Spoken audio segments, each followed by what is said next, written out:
Welcome into a fresh episode of College Football Insiders. I am your host, Richard Johnson. I am joined by my guy, Chris Hummer. Chris's phone is buzzing. The guy cannot get away from all the machinations of the transfer portal, but we've been able to borrow him for just a little bit to give you the best detail about what's going on in the wildest transaction window in college football. All right, Chris, let's break it down and let's start with the situation at Washington. It was a will he, it was a won't he. It was a situation with Demond Williams Jr., their tremendous quarterback for Washington, who apparently re-signed with Washington recently. And then news started to leak that he was going to go in the transfer portal. Now, yesterday was a wild day in this Demond Williams situation. His agent ended up dropping him. His agent, who was also Jed Fish's agent, ended up dropping him because of how he went about his business. Did Demond in this situation, this saga, and a lot of people linked him to LSU with new LSU coach Lane Kiffin. So, Chris, can you just kind of break down your reporting on the Demond Williams situation and where we stand right now? Yeah, I mean, this is good timing. I quite literally just filed a pretty lengthy behind-the-scenes story for CBS about the Demond Williams situation, and it was a mess, man. Like, it really was. I think ultimately, if you're going to distill this into one idea, it was finally in college football, in an era where lawsuits tend to win the day, a contract actually held up in a way that I don't think many people expected it to, even at the start of this. And that's the reality of it. But this is a situation that lasted 48 hours and felt like 2 years. My understanding is about halfway through, Demond Williams reached out to Washington, basically said, I messed up. And then they re-engaged a little bit. But like, even while that was happening, Demond Williams' dad spoke to somebody I know and said he's never playing for Washington ever again. So this situation was messy. It really was. But like, ultimately, he signed a contract, and I think that contract and also the heat that came from this situation really caused some teams to back off that would have otherwise been interested. And I know, talking to sources, the four teams that the Williams family had interest in were Oregon, LSU, Miami, and Alabama. And I think two of those, particularly LSU and Miami, were the most likely, but also maybe had to back off a little bit. Chris, let's go a couple different ways here. I think the first way we should go is the contract in and of itself. The Big Ten has kind of a boilerplate contract that it sends out to all of its member schools. There, I believe, are some tweaks that schools can make here and there, but for the most part, it's effectively a template that these schools give to their athletes to sign rev share agreements. Now, we've had this situation of, can this contract hold up in the past? We had the Xavier Lucas situation with Wisconsin and Miami. Right now, Georgia is still in an active legal situation with now former Missouri edge rusher Demond Wilson over a situation with his contract and money paid back. We had Arkansas last year threaten to enforce the buyout language in its contracts at the time. So this has been bubbling. Schools not really being thrilled that players can get out of their deals. And yes, there's a dialogue to be had about, well, if these players were employees, it would be a little bit easier to enforce these contracts, certainly. But the contract piece of it all, I think, is fascinating, where it looked like for a little bit, Demond Williams was just going to kind of try to call Washington's bluff on a contract that both sides signed. Not only did both sides sign, they signed it like 3 days before. And to give people some clarity on this, like, I was monitoring Demond Williams for almost all of December. He's a name that's been coming up for a long time as a possible transfer. And then he signed his contract, a contract that, according to sources, made him one of the highest paid players in college football. He's making over $4 million a year with Washington. It's not like he was making an insignificant amount of money, but there were big numbers floated out there to his family, I think, as much as $6 million a year. And it made him, I think, make a decision that maybe he regrets a little bit. And it's just a situation where, like, ultimately, like, the contract mattered, and that hasn't always been the case. And it's just I think this very much is a microcosm of college athletics and where it is right now. And there's lots of, like, little details we can get into with the story if you wanted to. I know we've got a lot to cover, but it was a wild one. And I think it's just really representative of the sport in 2026. Yeah, let's go into a couple of those details right now. I mean, you had him putting out his statement during a memorial service for a Washington athlete that had passed away that caused significant bad blood within the Washington ecosystem about or towards him, I should say. And look, I think if he performs on the field, it'll mend fences. But I do think Damon Williams has a significant amount of kind of relationship maintenance he's going to have to do with obviously the coaching staff, but certainly his teammates, and beyond a shadow of a doubt, the fan base in Seattle. Yeah, I had somebody familiar with the situation say that Damon Williams is going to have to go back to Washington hat in hand, essentially, right? Like you're going to have to go back apologetic. But I also don't think it's necessarily like a relationship ender for most of the team. I think if this is one of the situations where Damon is open and honest with his teammates, I think this program could move on pretty quickly. As somebody put it to me, like, how would you handle having an extra $2 million thrown in your face potentially? I might make some irrational decisions as well. I think the funeral thing did cause a lot of bad blood. I mean, Jed Fish's wife, Amber, quite literally posted about it, said it was disgusting. My understanding is Damon Williams wasn't aware when that happened. I think that was a situation that somebody called one of the worst coincidences possible. But also, there's just like a lot that went into this. The Big Ten athletic directors met Wednesday essentially to rally behind Washington and try to prevent Williams from getting out of this contract. Somebody told Williams essentially, you have two choices here. You can stay at Washington with your contract, or you could take this to the Supreme Court. Like, this is the type of dialogue that people are having with him. And it's wild, but like ultimately, like the contract won out. There was really no feasible way for him to move out of it, or at least a clean way to move out of it. And he ended up having to stay put. Elsewhere in the transfer portal, there is former Arizona State quarterback Sam Levitt, who is obviously still looking for a home as a quarterback. Dominoes are still spinning. What do you have on Sam Levitt and the current situation with the former Sun Devils player?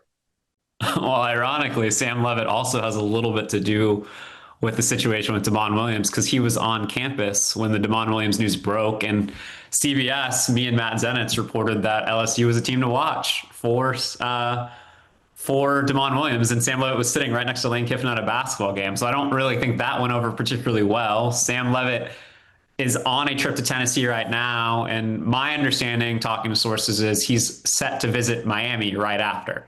So his process is still very much ongoing, and I don't know how much of an option LSU is at this point. I'm gonna have to do more checking on that, but LSU, Tennessee, and Miami are all involved. And to be frank, he's kind of the last like high profile quarterback on the board, not named Dylan Raiola, who I know we're talking about in a second. So there's some urgency for some of these schools to get it done.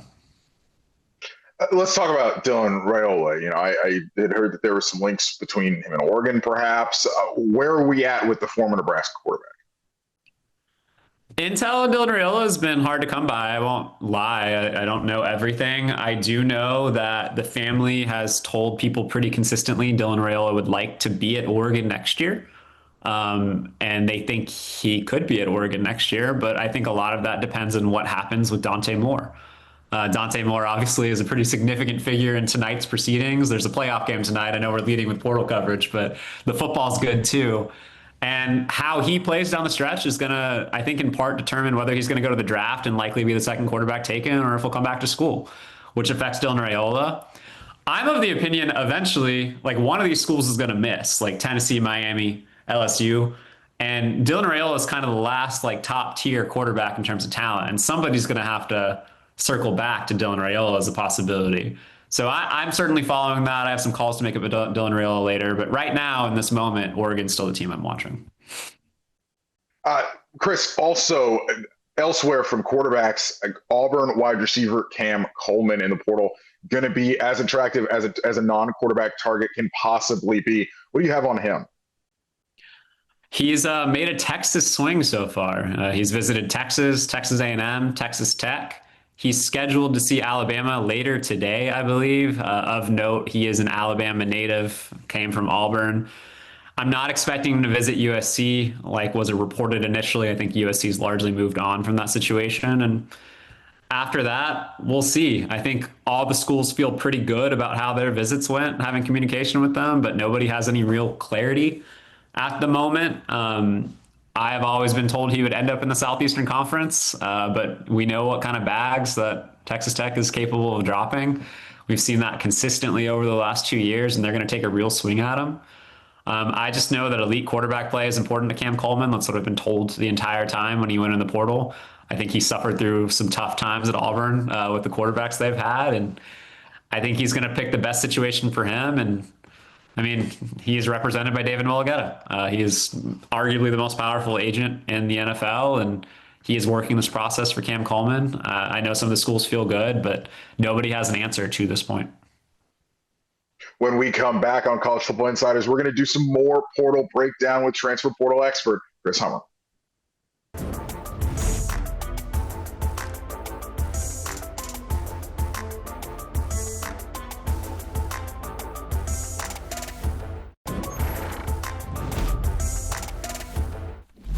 Welcome back to the College Football Insiders talking transfer portal with portal expert Chris Hummer.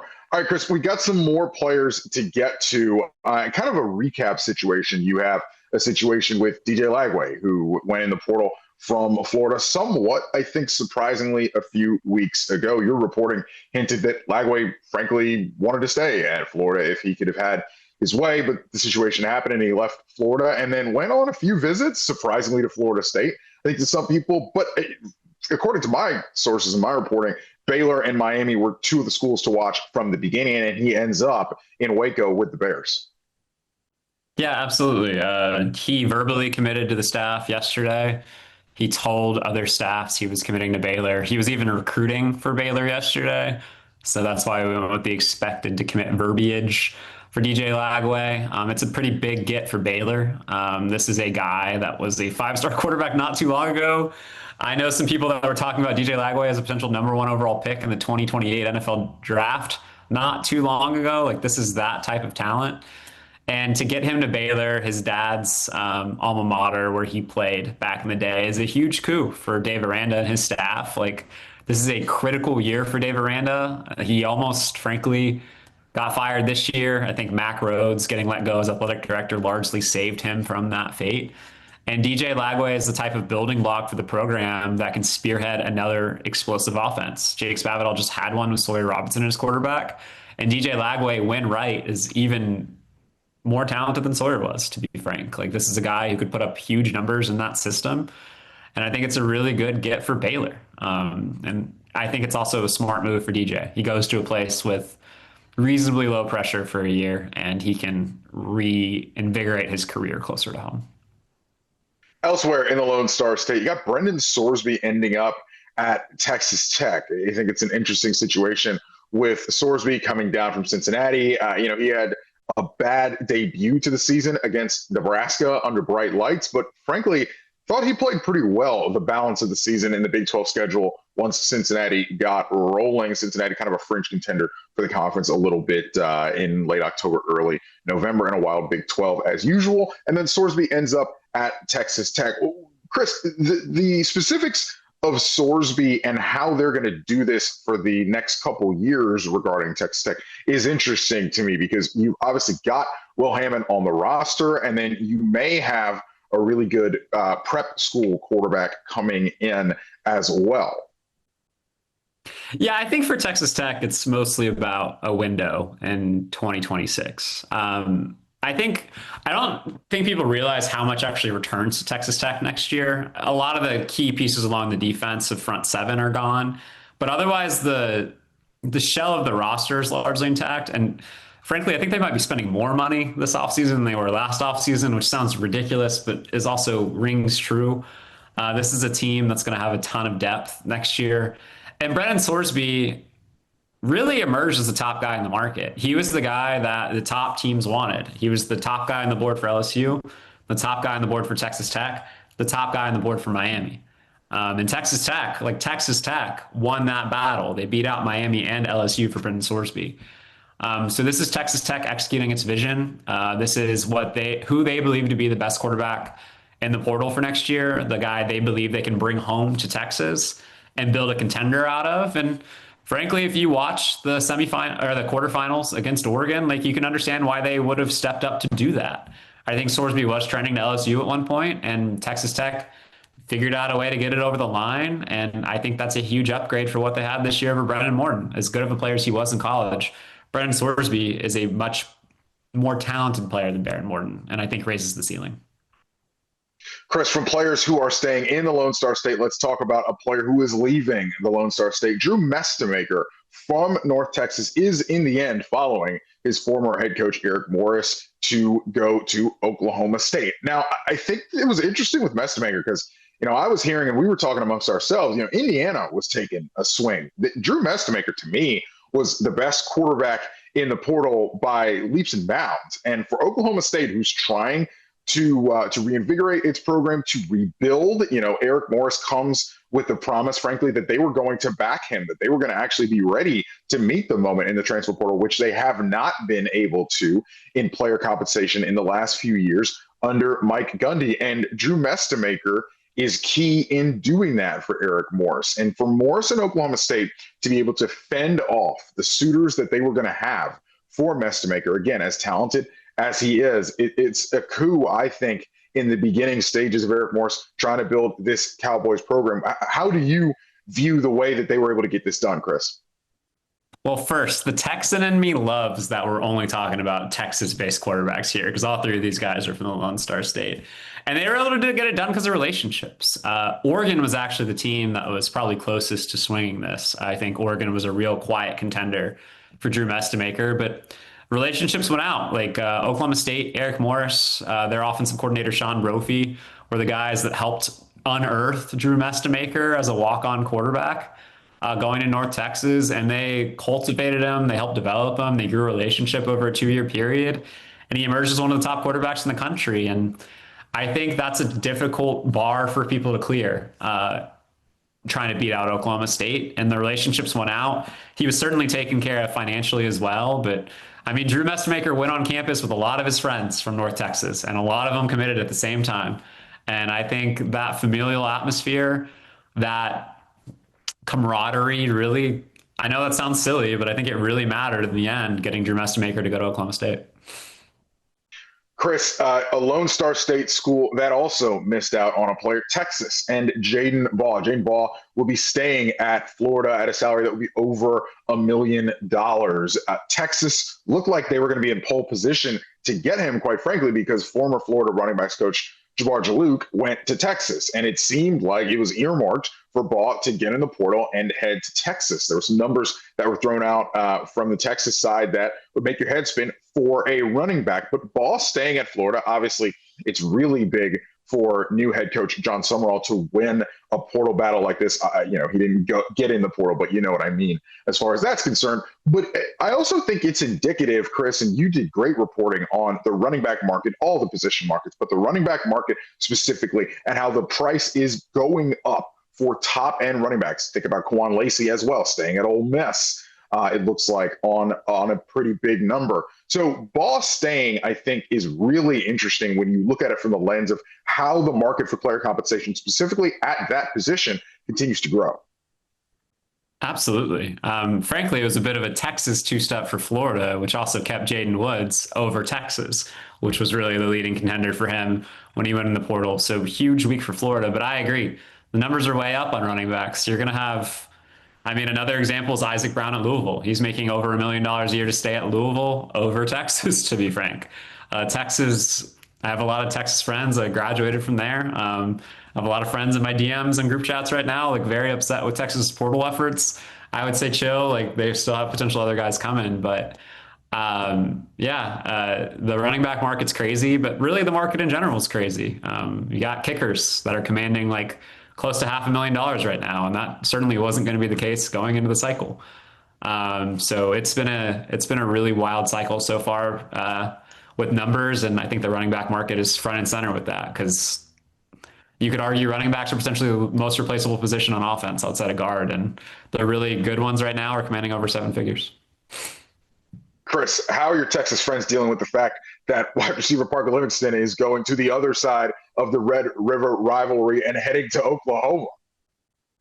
Oh man, that's a roommate breakup, Like I thought they were going to be Jordan Shipley and Colt McCoy forever, and instead they're on other sides of the Red River now.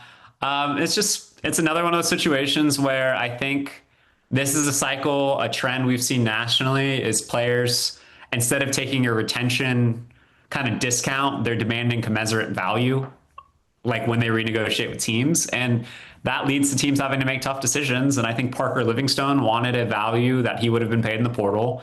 Texas wasn't quite willing to get to that number, which was in the upper six figures. And Texas made the decision that Parker Livingstone could move on. And that's weird to say for Texas. I mean, Red McCombs, a famous Texas booster, once said that there's more, all the money that's not under the Vatican is essentially at the University of Texas, and Texas has never been broke, but even Texas has to make difficult decisions in this era, and I think Parker Livingstone was one of them. Yeah, Chris, that point right there, that Texas has to make a difficult decision, right? At the end of the day, you as the school are never really going to be able to pay a player the highest level that he may be owed, right? Because at the end of the day, a school can always come over the top of you if they want one player and it just isn't going to fit into your budget. So Texas, yeah, had to make a big decision here. And I think it's interesting the way this breaks. What do you think that point says about the fact that, as you said, you've got teams that are really sitting in there saying, no, this is what we have allocated for whatever roster position or whatever player, and we're just not going over it? I think the only way to win in this era is discipline in that regard. Maybe I'll be wrong, and I think if we have an Oregon Miami national championship, I might be wrong because those are two of the five biggest spenders in the sport. But ultimately, like, unless you can just print money, which, I mean, there are some oil wells in West Texas that are capable of that, like, you have a hard time paying everyone. I think we're shifting away from the old era of Alabama, Georgia, Ohio State hawking all the five-star recruits, being able to keep them all on your roster. And we're shifting to a new thing where schools are probably going to have to make a decision. And I don't want to say a poor school, but a mid P4 is probably going to be able to pay maybe their 10 or 20 best players market value. And a bigger P4, like one of the top 10, 20 programs in the country, is probably going to have to settle for 40 or 50 of them. Like, you just can't hoard everyone now. It's not possible. So I just think this is representative of a shift in the sport. And I think we're going to continue. This is the first time I've really felt like parity at the top is more possible in college athletics. And I think it's because of this. I'm not saying Wake Forest is going to win a national championship next year. No offense to Wake Forest. I don't mean any. But this era of the sport allows more teams to get in the picture, and it prevents talent from being essentially hoarded like a dragon sitting on top of a five-star at the top. And it just represents a shift, and it's very clear looking at the landscape of college football this year that that's happening. When we come back on College Football Insiders, we're going to talk about the game that we saw last night between Miami and Ole Miss, and one half of the national championship game being set.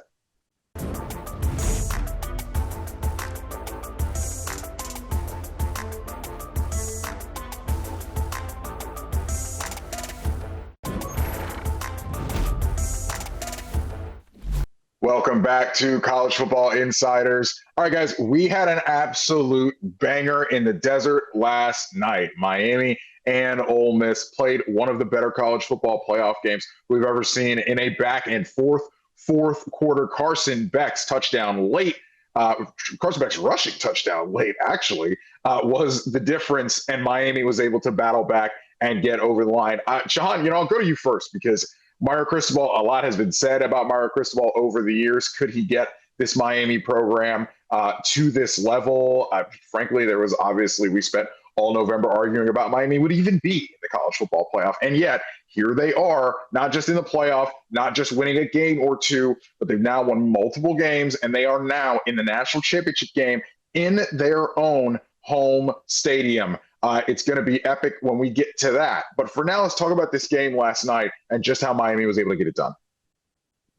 Yeah, it's funny. I mean, there's two parts of this, right? One is, if you go back to 2014, it was the last controversial team led into the college football playoff in Ohio State that went all the way and won the national championship. Now, in the second year of the 12 team, you have a similar situation with Miami coming in. But, for so long, we've talked about Mario Cristobal's game management and issues in late game situations. But honestly, over the last two games, Miami's actually handled those situations pretty darn well. They drive down the field at at the end of the game behind what you mentioned, a great Carson Beck drive.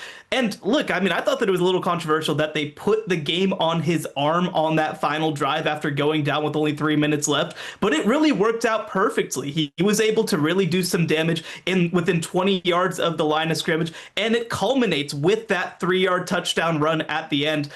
I mean, look, Beck at one point was considered to be a first-round pick, but like ultimately he had to step up and be a gamer in this spot. He was able to convert some fourth downs and third downs with his legs. He was able to make big plays with his arm. This was everything that you hope to see from Miami. And like you said, Mario Cristobal had a multi-year build to get to this point, but Miami is here and they're going to play for a title. Yeah, I think when you look at how Miami did this specifically in this game, and you mentioned it, it's the intermediate parts of the field, which Carson Beck time and time again was able to hit, and they were able to execute. Yes, the screen stuff that Miami does, always going to be key. They do it all the time. But there was a key play down there in that last drive in the fourth quarter, Shahan, where they're running a screen play, and Carson Beck doesn't even throw it. He throws behind the screen, sort of a dig route that's happening behind the screen, and gets a chunk play for Miami. You know, I was at the Miami-Louisville game where Carson Beck was fooled time and time again by post-snap movement from Louisville's defense. You know, you watch that game and you think, man, did Miami get a lemon in Carson Beck? You know, is he really not up to the task? Can he really lead this team to a national championship or to the college football playoff at that time after they had lost that game? But you've seen the last couple of weeks, and he's done it with his legs a lot. I mean, he really been a big compliment to Mark Fletcher running the ball. And because that offense, the passing offense, is so geared to Malachi Toney, and look, if you're going to gear it to one person, you might as well gear it to Malachi Toney. You saw it last night.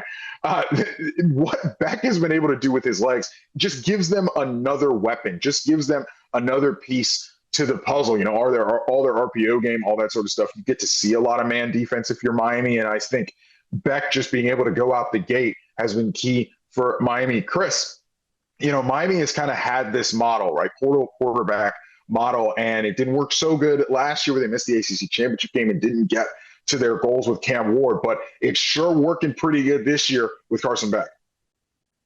Yeah, I think this season's kind of the encapsulation of what Miami wanted to do. That roster is littered with high-profile portal players. It's not just Carson Beck. Obviously, Carson Beck is kind of the avatar for it. He's the $3 million plus man who Miami, for the second season in a row, convinced to change his mind with the draft and come back to school. But like, there are transfers all over the roster. Akeem Essador, the superstar defensive end, transfer. James Brockermeyer, the All-American center, transfer. CJ Daniels, the guy that had the crazy one-handed catch that, like, when you look back on it, got Miami into the playoffs in the first place, transfer. Like, they're all over the roster. Keelan Marion with that long touchdown last night, transfer. Miami has spent big to put itself in this position, and they've identified the right players. They've built along the lines of scrimmage. I frankly think that's the thing that gets lost in the conversation with Miami. Shahan wrote about this after their quarterfinal win. Like, this is a team that bludgeons you up front, and the skill talent kind of just takes your eyeballs away. But Miami's built this the right way. They've built it around the line of scrimmage. They've spent money in the right places. And now they're on the precipice of doing something they haven't in a really long time. And I know Mario Cristobal wouldn't say it last night, but I'll say it now. Miami is very much back. Yeah, you know, Shahan, the point about the offensive line, defensive line obviously is the thing that gets all the headlines from Miami. Bain and Mesidor, what they were able to do up front, incredible. Now, they really didn't have many counting stats last night, but I did think they were, for the most part, pretty good against Trinidad Chambliss on the defensive line. You know, Georgia cracked the pocket against Chambliss, but Chambliss was able to get out of the pocket and kill them on scramble drill plays. Miami, for the most part, was able to kind of keep him penned in. Chambliss did not really go crazy on them as far as that's concerned. But on the offensive front, that front offensive line that is in front of Carson Beck is so good. And 4 of them are holdovers from last year, obviously led by Cece Malinoa, who's a tremendous player at tackle. But other than Brockmeyer, it's 4 offensive linemen who have been together before, and for Mario Cristobal, who's an offensive line coach by trade, and Alex Mirabal, who's one of the better offensive line coaches in college football, who's Miami's OL coach. It's incredible the chemistry that they're able to have up front and being able to plow the road for Mark Fletcher when it comes to running the ball and keeping Carson Beck clean. Yeah, I actually wrote about their offensive line this offseason. In fact, I got to talk to Alex Mirabal as part of that story. And the funny thing about it is that for all the transfers, like Chris mentioned, that are on this roster, the offensive line is really the unit that is homegrown. They've only taken one transfer per year. They've been very targeted with who that transfer is. Of course, adding transfers from Alabama, adding Brockermeyer, like you mentioned, this year. But this is a unit that very much is meant to be homegrown. And you look at the way that they've invested in recruiting at the highest level. Of course, bring in Jackson Cantwell, who, of course, is one of the top tackle prospects in the class of 2026. They want that unit in particular to be an internal unit, I guess you can call it. Because when you talk about offensive line play, like, I think that there's so many programs right now that are trying to fix their lines through the transfer portal on the offensive side, and it just really hasn't worked at a high level. Now, you have exceptions, right? Oregon brought in a couple of guys. It's generally worked out pretty well. But I really do think that offensive lines, especially, are a unit where you need to have multiple years together, whether you're on the field or even in development as well. Miami, I think, has identified that at a very high level, and they understand, look, we can bring in a quarterback who's maybe ready-made. We can bring in a wide receiver who's ready-made. But especially on the offensive line, we have to have guys who know what we do. It's funny you bring up Cantwell. I was at ACC meetings, and Mario Cristobal was there, and they like kind of went in a side conference room and took a break from ACC meetings to watch Jackson Cantwell's commitment. And when he committed to Miami, I mean, you'd have thought that Mario Cristobal won the national championship right there, the way he yelled at that time in celebration. But Chris, in the transfer portal, that is an interesting topic that Sean brings up as far as portaling and offensive line. Indiana's got a couple pieces in Pat Coogan and Ben Morowski on its offensive line, obviously in a semifinal. Quickly, what do you think about portaling an offensive line? I think it's a very difficult thing to do consistently. Shahan brought this up. There's a reason why James Brockmeyer is the only starter on Miami's offensive line. That's the position of any position you pay for out of high school and you hope you develop, because the best offensive tackles stay home. Like, I've been told by multiple schools this portal cycle that have felt like they were in trouble because there just aren't good enough offensive tackles for them to do what they want. A school literally told me the other day, like, I think every other position on our roster is going to be loaded, but I'm not sure about the offensive tackles because there are none to go get. And it's very difficult to get an affordable one. It's really, really difficult to get a great one. So the teams that are in this position, and obviously there are exceptions, like Indiana and Miami both have stars in the offensive line that came from the portal. Oregon has several. They paid big time to get them. Largely, those are homegrown because that's the place where you get those players. It's very difficult to be sustainable over a long period of time by plugging and playing in the portal at offensive line. When we come back on College Football Insiders, we're going to talk about the other side of the Fiesta Bowl and where Ole Miss goes from here.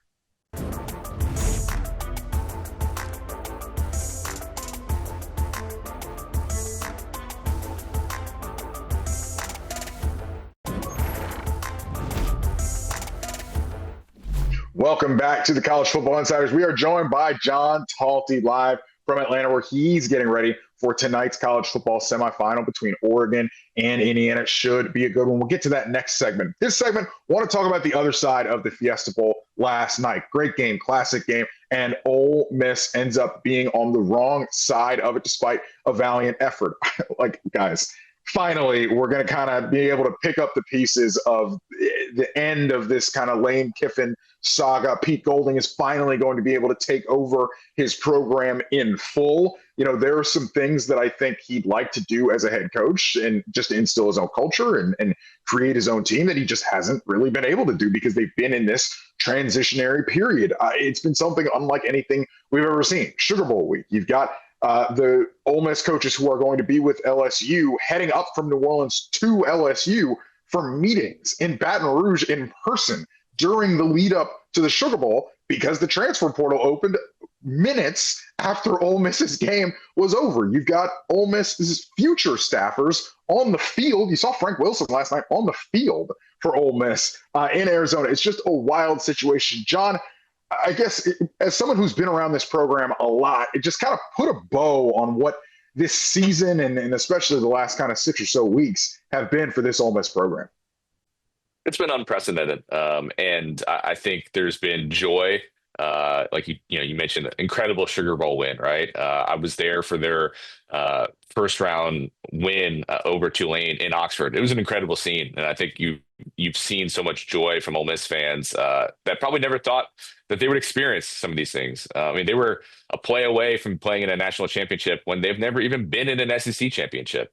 So I think that there was a lot of that, and then of course, I mean, you hit on it, Richard. There was a lot of drama and chaos, and I think that they'll be ready to move on from that. I'm sure Pete Golding will be very ready to never have to answer a question again about whether Charlie Weiss Jr. and others will be coaching for him or not. It's time to, I think, turn the page. And I think it'll be also interesting to see just how that team becomes more of an identity around him and what he prioritizes. And I think you'll see that. And I've already seen some of it in terms of who they're prioritizing in the portal and maybe spending more resources on the defensive side in a way that Lane prioritized more offense when he was the head coach at Ole Miss. Defense played pretty doggone well last night, all things considered, and they played pretty well against Georgia as well, particularly up front. And that's, replacing a portal defense from the year before as well. You have to give a lot of credit to Pete Golding and what they've been able to do for Ole Miss. Shahan, the absurdity of it all the last few weeks for Ole Miss. Pete Golding deserves a ton of credit for keeping this ship afloat. Again, as John just said, a play away from playing for the national championship, despite what everything has been going on around them. Shahan, just how do you kind of grade the way Pete Golding's kind of been able to handle all this?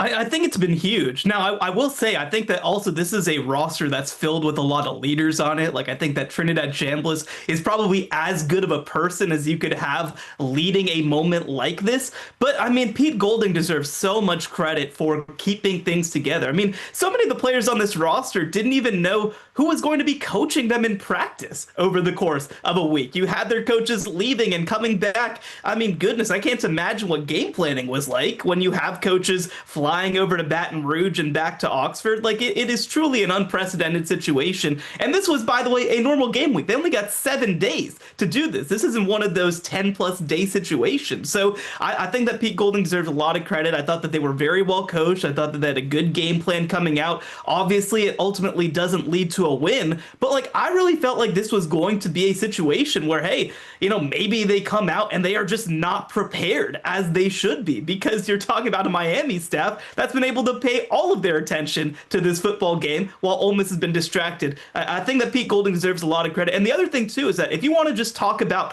the in-game management and on-field coaching of it, like, there was really no drop-off going from Lane Kiffin to Pete Golding. I think that even in some moments, he made some calls, whether it be for long field goals or things like that with his great kicker, that I feel like maybe Lane Kiffin might not have even done if he was still the head coach at Ole Miss. So I think that if you're an Ole Miss fan, you got to be really encouraged by what you saw from Pete Golding, both on the field and off the field. Yeah, it's a situation where, some of the in-game stuff I think popped, like in the Sugar Bowl at the end of the first half. You kind of saw it. But I think it's interesting what you bring up, Sean, when you talk about, would Lane Kiffin have handled it the same way? Like, would Lane Kiffin have put the trust in his kicker for multiple 50-yard field goals, or would he sort of roll the dice and gone for those fourth down situations? It's really interesting when you kind of think about it. As far as Ole Miss's future, the key thing, obviously, John, is Trinidad Chambliss and what's going to happen to him. Obviously, there's a waiver that everybody is going to be waiting on as far as if he'll get his 7th year. At the Sugar Bowl, this was hot. We're asking him questions about it, and basically he's pointing back to one of his years at Ferris State where he barely played at all. I don't think actually played at all, and actually had to have a tonsil surgery because of a respiratory situation that he has. He's retained a lawyer in Tom Mars, and I talked to Tom about a week ago about what the progress was, and he actually sent me a GIF of like patiently waiting, right? Kind of wrapping his fingers on the table and just kind of sitting there waiting, because we're all waiting here. And I'm sure everybody at Ole Miss, John, is waiting on what is going to happen with their guy in Trinidad Chambliss, who, if he is going to stay, seems like he's going to re-sign or has re-signed with Ole Miss. Yeah, and I think that's what makes it hard, is that you just want to have clarity, because obviously the number one preference and priority is getting another year with this guy. I mean, he's been a revelation. I remember he was not even the starter at the beginning of the season, and here he is, playing great. I mean, a great touchdown throw. I thought that might have been a winner last night, right? So that's the number one priority. But if he's not going to be eligible, you want to have a replacement lined up. And, they have been talking to other quarterbacks. Deuce Knight is one of them, the Auburn transfer. But it's hard to get someone who wants to start to sign up to come to Ole Miss if they think Trinidad's still going to be there. So you would hope with the portal closing here in a week that one way or another that, all right, if we have Trinidad, that's great. We can take a developmental quarterback. If he's not going to be there, we need a guy who can start for us next year. And that also, bumps up the price you're going to have to pay for a transfer quarterback. Yeah, Shahan, I think the future of Ole Miss football under Pete Golding, as Pete Golding really kind of gets to make of it what he wants, kind of where do you see this program going here over the next couple of years? Well, I think that the biggest thing that you have to be excited about is that this is a program that managed to retain most of their best players. Quan Lacey's coming back. We'll see what happens with Trinidad Chambliss, but he agreed to come back. And if you look at their transfer portal class as well, this is a team that is still very much cooking in the transfer portal. So I don't think that they're going to have much of a drop-off from Lane Kiffin when it comes to recruiting and roster retention. Now, look, this is a moment where obviously the roster can come together and kind of stand up in the moment. And so we're going to have to see, okay, 2, 3, 4 years down the road, is Pete Golding still delivering at this level? But at least in the short term, the returns are really good. I've been your host, Richard Johnson, for John Talty and Shahan Jayaraja. We'll see you next time.